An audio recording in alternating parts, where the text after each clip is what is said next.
Welcome back, growth seekers. Today, we're going to talk about, well, why? Why? Yeah, not spelling it out, but, the concept of why. Like, what's the driving force behind the things we do? Right. For this deep dive, we're going to be exploring Simon Sinek's Start With Why. Oh, good one. Yeah, we're using the audiobook with text read-through. It's on YouTube, actually. Productivity Pulse, the channel's called. Yeah. We're going to try to summarize the core ideas of the book. But more importantly, we'll look at how we can apply these ideas in our everyday lives. What do you think? I think it's great. It's fascinating how Sinek takes, such a simple three-letter word and kind of unravels these really complex behaviors in people, in organizations, even like whole societies. It's true. And he's got all these examples, real-world examples to back it up. Like, I love that story about the American car executives visiting the Japanese assembly line. Oh, yeah. And they were like, totally baffled. Totally. Because there wasn't like a designated worker there to make sure that the car doors fit perfectly. Yeah. They just assumed, right, that quality control meant fixing problems at the end of the line. Right. But the Japanese, they had a completely different approach. It was all about building it right from the start. Right. So their why was a perfectly fitting door. It was built into the process itself. Exactly, yeah. So Sinek argues that a lot of companies, they kind of miss this crucial point. You know, they get so caught up in what they do, all the products and services and features and the how, their strategies and processes. They forget the why, the thing that gives their work meaning and purpose. It's like they're putting the cart before the horse. Right? Absolutely. He's got this great example about the railroad companies, clinging to the railroad business, when really they should have been thinking bigger, like the transportation business. Absolutely, yeah. They were so focused on what they were already doing that they missed out on the bigger picture. The needs of the customer, right? Changing, always changing. Yeah. And that opportunity to evolve.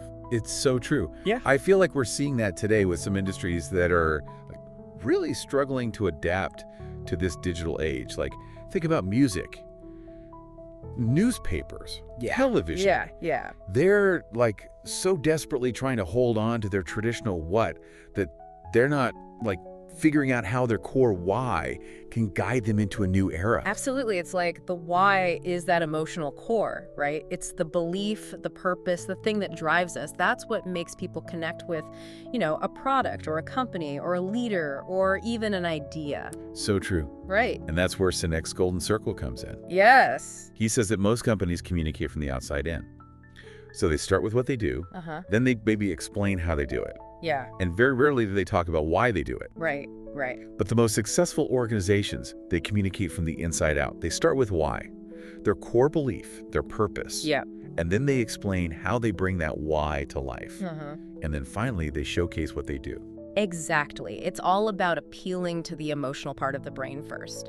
Neuroscience tells us that our limbic system, that's the part that handles our feelings, our decision-making. Oh, interesting. It's actually separate from the neocortex. That's where language and rational thought lives. So are you saying that we make decisions based on feelings and then we try to rationalize them with logic later? Exactly.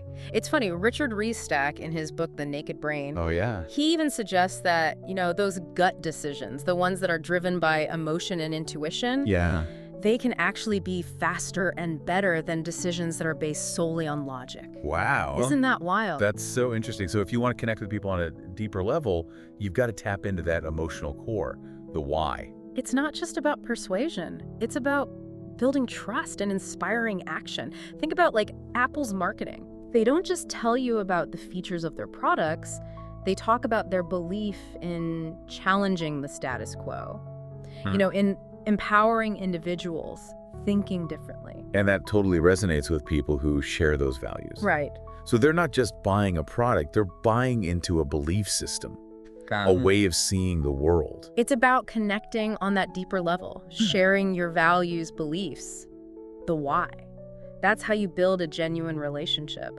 Sinek actually uses this dating analogy, which I think is hilarious. Oh, tell me about it. He says, trying to impress someone with your possessions, your achievements, the what, it rarely leads to a meaningful connection. It's so true. But if you connect on a deeper level, sharing values and beliefs, Well, why? you're way more likely to build a genuine relationship. It's about finding that common ground. Exactly. As shared purpose. Yeah, that makes you both say yes, This is something I believe in. And that's why authenticity is so crucial. You can't just like slap a why onto your product or your company, as a marketing gimmick. It has to be genuine.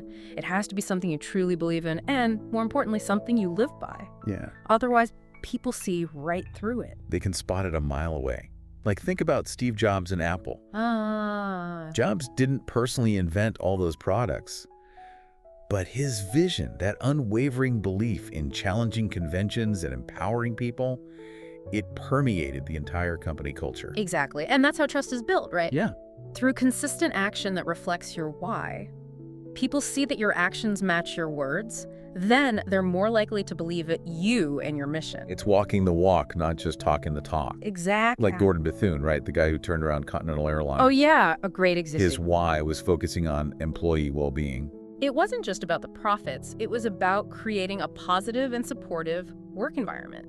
And that ultimately led to improved service, customer satisfaction, and then, yes, the profits came. It's so powerful to remember that focusing on the why, it's not just about warm, fuzzy feelings. It can have really tangible results. Absolutely. So the question is, how do we apply this to our own lives? Yeah, that's a good question. How do we find our why and use it to make a difference? That's what we're going to explore in the next part of this deep dive. I can't wait. All right, growth seekers, stay tuned.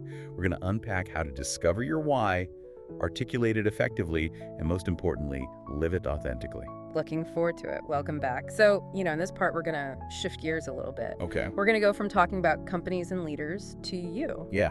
Okay. How can you find and, more importantly, leverage your own why? Because, we all have one, right? It's not just like CEOs and world changers and stuff. That's right. It might be hidden. Or maybe you haven't put it into words yet. Yeah. But it's there. Okay, so how do we find it?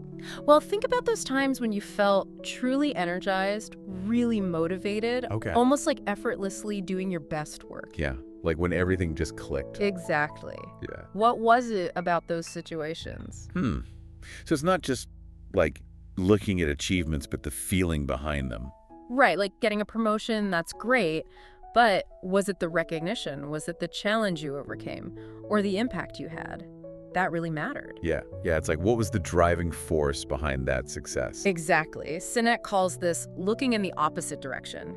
Examining your past to kind of propel yourself forward. Oh, yeah. Instead of focusing on what you want to achieve, you reflect on what has always driven you. That's interesting. So like those moments where you just completely lose track of time because you're so absorbed in what you're doing. Yes. There's like a clue there, right? Exactly. There's some deeper motivation beyond just the task itself. Yeah. It's like there's something else fueling it. It's about connecting to those, intrinsic motivators, the values, beliefs, and passions that give your actions meaning. It's not about those external rewards, recognition or whatever. It's about that inherent satisfaction, aligning your actions with your why. So it's not like I have to go out and, find this big save the world mission. Right.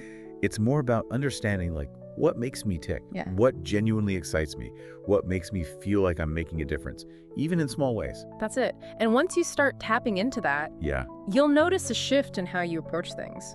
Guaranteed. Really? You'll be more motivated, more resilient, more willing to, take risks, persevere through challenges. Because you're not just like working for a paycheck or a pat on the back. Exactly. You're working towards something that truly resonates with you, something you believe in. Yeah. It gives your efforts a whole new level of purpose. Wow, that's powerful.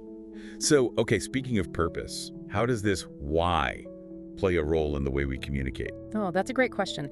Most companies, they bombard us with information about, what they do and how they do it. Right, they want to tell us all about their amazing features and benefits. Yeah, but they often miss the opportunity to connect with us on an emotional level. Yeah, they're throwing facts and figures at us when what we really want is to feel like we're part of something bigger. We want to know that the company we're supporting, actually shares our values. Think back to that laundry detergent example Sinek gives. Oh, yeah. For years, the focus was on, whiter whites, brighter brights. Yeah. But research revealed that the real driver for consumers was the feeling of clean, the sense of caring for themselves and their families. Yeah, it wasn't about the product itself. It was about the feeling that it evoked.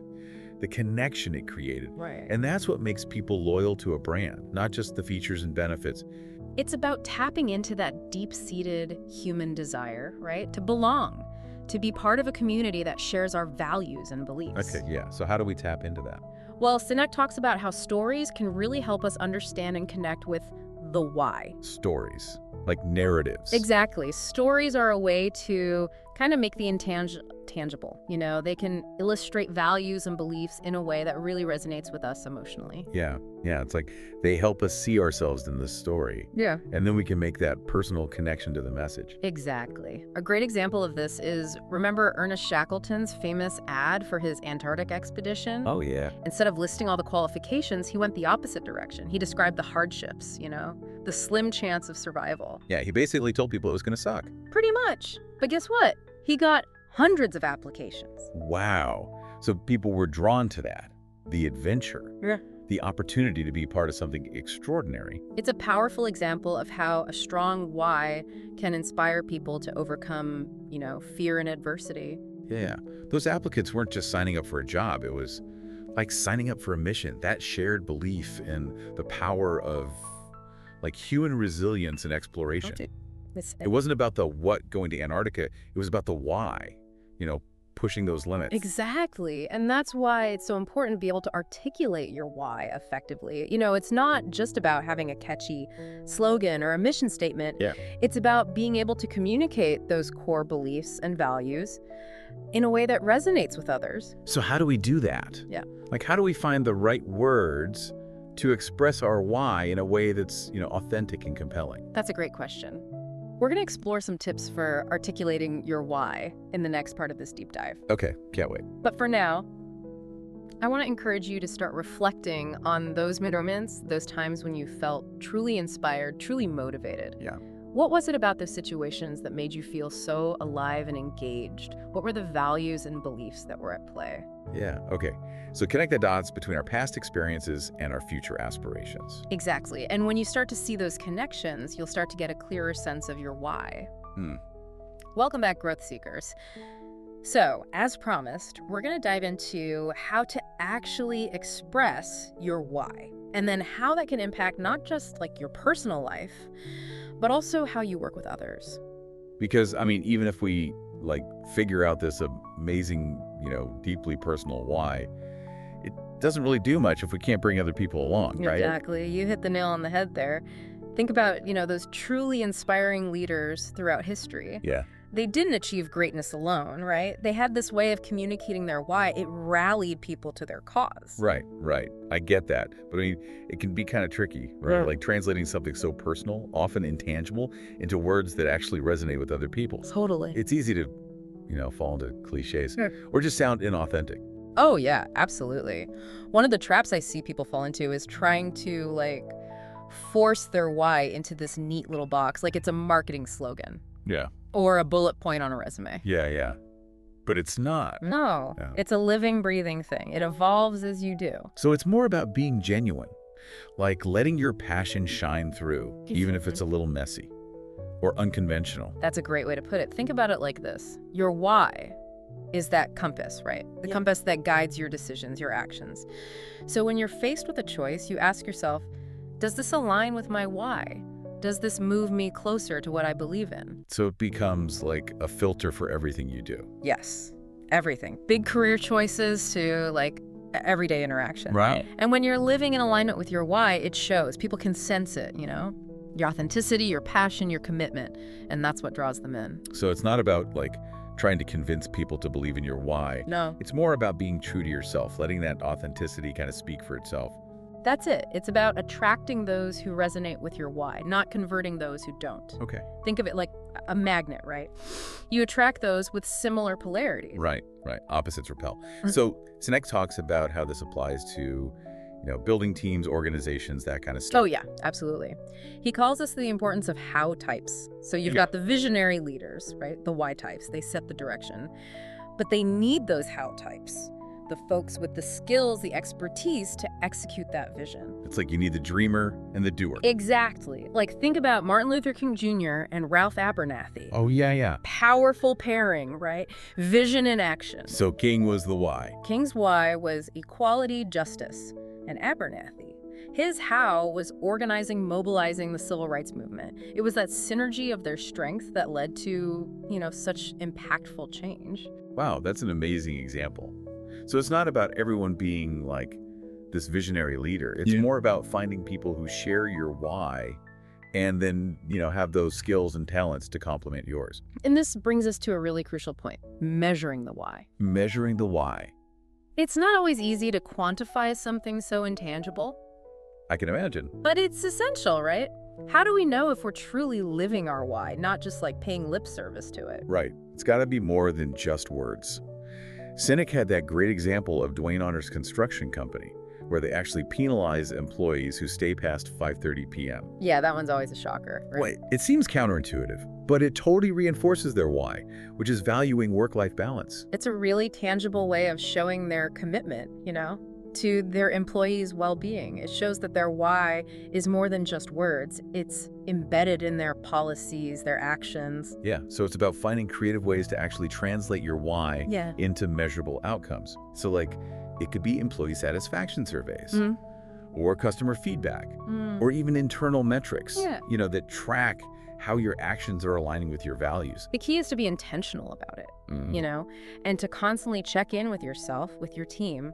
Are we living our why in everything we do? Are our actions matching up with our beliefs? And if they're not, are we willing to make those changes? Yeah. To adjust our course and get back on track? Because it's an ongoing journey. Right. This whole why thing, it's not about reaching a destination. It's about the continuous process of aligning your actions with your beliefs. And it's not just about individual growth. Yeah. It's about building a better world. Absolutely. When we all start with why, we create this ripple effect. That can inspire positive change on a larger scale. Imagine a world where, companies are driven by purpose, not just profit. Yeah. Leaders inspire, not just command. Individuals feel connected to their work and to each other. A world where we all feel like we're part of something bigger, something meaningful. And that's the power of why. Right. Right. It's not just a concept, it's a call to action. So we encourage you, growth seekers, to go out there and discover your why. Let it guide your decisions, inspire your actions, connect you with others who share your passion. Share it with your family and friends, your colleagues, your communities. Yeah. Spread that power of why and, help create a world where purpose drives progress and inspires us all to reach our full potential. Couldn't have said it better myself. Thanks for joining us on this deep dive into Simon Sinek's Start With Why. We hope you enjoyed it, and more importantly, that you feel inspired to, find and live your own why. Remember, it's a journey, not a destination, so keep seeking, keep growing, and keep inspiring.